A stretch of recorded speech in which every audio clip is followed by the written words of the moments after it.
प्रिय विद्यार्थ्यांनो, आज आपण आपल्या मराठीच्या 12वीच्या पाठ्यपुस्तकातील भाग 5 मध्ये व्याकरणाचा दुसरा घटक समास याविषयी माहिती पाहणार आहोत. पान क्रमांक 116 वर या. Page number 116. समास. आता इथे आपल्याला समासाचे प्रकार आणि त्याचे उपप्रकार आहेत त्याविषयी माहिती पाहिजे आहे. हे सगळे जे समास आहेत हे समास तुम्हाला स्कूल लेवलवर गेलेले आहेत. 7वी 8वी 9वी 10वी ला जे असतात कुठे ना कुठेतरी आले असतील. जरी आले नसतील तरी आपण इथे हे समास पाहणार आहोत. पान क्रमांक 116. समास. खालील वाक्ये वाचून त्यातील अधोरेखित शब्दांची वैशिष्ट्ये लक्षात घ्या. पहिलं वाक्य आहे, सैनिक सीमेवर पहारा करताना प्रतिक्षण सतर्क असतात. प्रतिक्षण खाली अंडरलाईन केलेला आहे. 2 नंबरचं वाक्य आहे, त्याने आपले तन मन धन राष्ट्रार्पण केले. राष्ट्रार्पण खाली अंडरलाईन केलेला आहे. 3 नंबरचं वाक्य आहे, सत्सद विवेक बुद्धी असणारी व्यक्ती योग्यतेचा विचार करतेच. योग्यतेचा खाली अंडरलाईन केलेला आहे. आणि 4 नंबर आहे, लंबोदराला मोदक प्रिय आहेत. लंबोदर खाली अंडरलाईन केलेला आहे. आता खालील अधोरेखित शब्दामध्ये दडलेले 2 शब्द ओळखून चौकटी पूर्ण करा. हे तुम्हाला कृती करायला सांगितलेली आहे.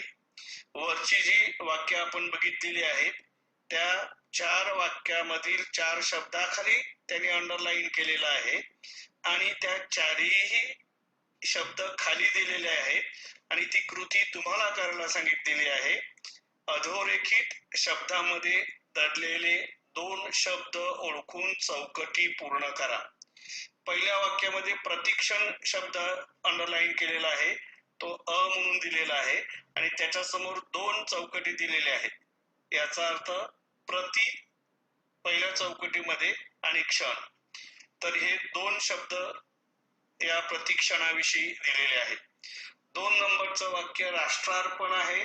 त्या वाक्यात 2 नंबरचं जे वाक्य आलेलं आहे तिथे राष्ट्रार्पण खाली अंडरलाईन केलेला आहे आणि तो शब्द दिलेला आहे आणि त्याच्या समोर चौकट दिलेले आहे. त्याचं फोड होते, 2 शब्द होतात, राष्ट्र अर्पण. तिसऱ्यामध्ये योग्यतेचा खाली अंडरलाईन केलेला आहे आणि तिथे योग्य असं दिलेलं आहे.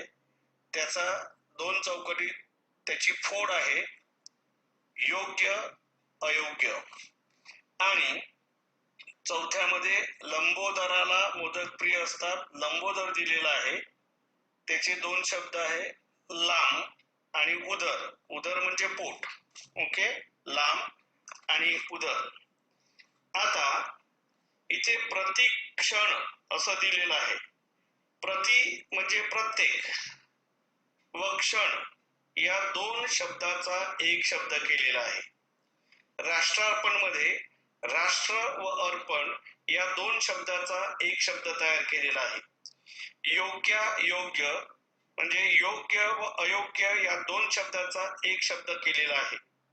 लंबोदर, लंब व उदर या 2 शब्दाचा एक शब्द तयार केलेला आहे. तर वरील प्रत्येकी 2 शब्दामधील किंवा 2 शब्दातील मधले काही शब्द व विभक्ती प्रत्यय गाळून जोड शब्द केला आहे. तर इथे वरील उदाहरणावरून असे लक्षात येते की वरील प्रत्येक शब्दात 2 वेगळे शब्द आहेत. बोलताना आपण त्या 2 शब्दाशी संबंधित विभक्ती प्रत्यय तसेच इतर शब्द गाळून वरील प्रमाणे एक शब्द तयार करतो. उदाहरणार्थ, प्रतिक्षण हा शब्द प्रत्येक क्षणाला या 2 शब्दासाठी वापरतो. शब्दांच्या अशा एकत्रीकरणाला समास असे म्हणतात. आता दोन शब्दाचं प्रत्येक क्षण हे दोन शब्द मिळून आपण एक प्रतिक्षण हा शब्द तयार केला, म्हणून या शब्दाच्या अशा एकत्रीकरणाला समास असे म्हणतात. समास खाली अंडरलाईन करा. अशा प्रकारच्या एकत्रीकरणाने जो शब्द तयार होतो त्याला सामासिक शब्द असं म्हणतात. तर प्रतिक्षण असा शब्द तयार झालेला आहे, तो शब्द आहे सामासिक शब्द. आता सामासिक शब्द कोणत्या शब्दापासून तयार झालेला आहे हे स्पष्ट करण्यासाठी आपण त्याची फोड करून दाखवतो. या फोड करून दाखवण्याच्या पद्धतीला सामासिक शब्दांचा विग्रह असे म्हणतात. तर इथे त्याने काही सामासिक शब्द दिलेले आहेत आणि त्याचा विग्रह दिलेला आहे. ज्ञानारूप त्याचा विग्रह दिलाय ज्ञानरूपी अमृत. घरोघर त्याचा विग्रह दिलेला आहे प्रत्येक घरी. अहोरात्र, अह म्हणजे दिवस, म्हणजे दिवस आणि रात्र. जितेंद्रिय याचा अर्थ जिंकली आहेत इंद्रिय ज्याने असा तो. तर अशा प्रकारे हे सामासिक शब्द आणि त्याचा विग्रह इथे आपल्याला दिलेला आहे.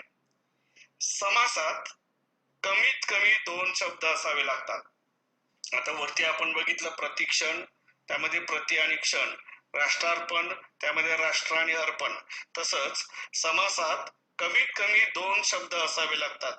त्या प्रत्येक शब्दाला पद असे म्हणतात. आता इथे खाली तुम्हाला बघता येईल त्या प्रत्येक शब्दाला पद असे म्हणतात. त्या दोन पदापैकी कोणत्या पदाला महत्व आहे, प्राधान्य आहे, यावरून समासाचे चार प्रकार पडतात. आता पद असतं, हे पद आहे. समासात कमीत कमी दोन शब्द असतात. समासातील शब्दांना आपण म्हटलं पद असे म्हणतात. पहिला शब्द म्हणजे पहिले पद, दुसरा शब्द म्हणजे दुसरे पद. समासातील कोणते पद महत्वाचे किंवा प्रधान आहे यावरून आपण समासाचे प्रकार ठरवतो. आता इथे आपल्याला बघायला मिळेल की पहिलं पद जिथे महत्वाचं असतं त्याला अव्ययी भाव समास असं म्हणतात. तर अव्ययी भाव समासामध्ये नेहमी पहिलं पद महत्वाचं असतं. त्यांनी दिलेलं आहे इथे प्रतिदिन, दिवसेंदिवस त्याची उदाहरण दिलेले आहे. दुसरे पद प्रधान म्हणजे दुसरं पद महत्व हे तत्पुरुष समास असतं. याचा अर्थ तत्पुरुष समासामध्ये नेहमी दुसरं पद महत्वाचं असतं. त्याने उदाहरण दिलेलं आहे सूर्योदय आणि अनपेक्षित. 3 नंबर आहे पहिलं पद आणि दुसरं पद दोन्ही पद महत्वाची असतात. हे द्वंद्व समासामध्ये असतं. तर द्वंद्व समासामध्ये नेहमी दोन्ही पद प्रधान किंवा महत्वाचे असतात. इथे खरे खोटे भाजीपाला असं उदाहरण दिलेलं आहे. आणि 4 आहे दोन्ही पदातून तिसऱ्या पदाचा बोध होतो. म्हणजे पहिली दोन्ही पद महत्वाची नसून पहिलं पद सुद्धा महत्वाचं नाही आणि दुसरं पद सुद्धा महत्वाचं नाही आणि त्यातून तिसऱ्याचा बोध होतो, तो बहुव्रीही समास असतो. याचा अर्थ बहुव्रीही समासामध्ये किंवा बहुव्रीही समासामध्ये दोन्ही पद महत्वाची नसून तिसऱ्याच पदाचा बोध होतो. तिथे त्याने उदाहरण दिलेलं आहे अथांग आणि सनाथ. तर या इयत्तेत 12वी मध्ये आपण समासाच्या 4 मुख्य प्रकारांचा आणि त्यातील 2 समासांच्या उपप्रकारांचा अभ्यास करणार आहोत. आता पान क्रमांक 117 वर आपल्याला तो चार्ट दिलेला आहे बघा, समासाचे प्रकार. तर समासाचे एकूण 4 प्रकार आहेत.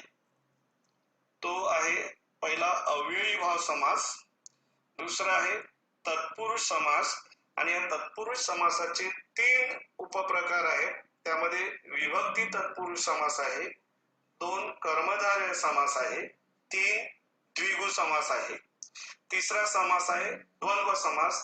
त्याचे उपप्रकार आहेत इतर द्वंद्व समास, वैकल्पिक द्वंद्व समास, आणि समाहार द्वंद्व समास आणि चौथा आहे तो बहुव्रीही समास. आता हे सगळे प्रकार आपल्याला बघायचे आहेत. आपण एक एक प्रकार जाणून घेऊया. पहिला प्रकार दिलेला आहे अव्ययी भाव समास. आता या अव्ययी भाव समासामध्ये पहिली आपल्याला कृती करायला सांगितलेली आहे आणि तुम्हाला त्या कृती करताना जो सामासिक शब्द आहे त्या सामासिक शब्दाखाली तुम्हाला अंडरलाईन करायला सांगितलेले आहे. कृती काय आहे बघा. खालील वाक्यातील सामासिक शब्द ओळखून अधोरेखित करा. अधोरेखित करणे म्हणजे अंडरलाईन करणे. वैभव वर्गातील कोणत्याही तासाला गैरहजर राहत नाही. विद्यार्थ्यांनो बघा, इथे सामासिक शब्द तुम्हाला ओळखायला सांगितला आहे. तर इथे तुम्हाला सामासिक शब्द काय दिसतो किंवा कोणता दिसतो तर गैरहजर. तर गैरहजर खाली अंडरलाईन करायचं आहे.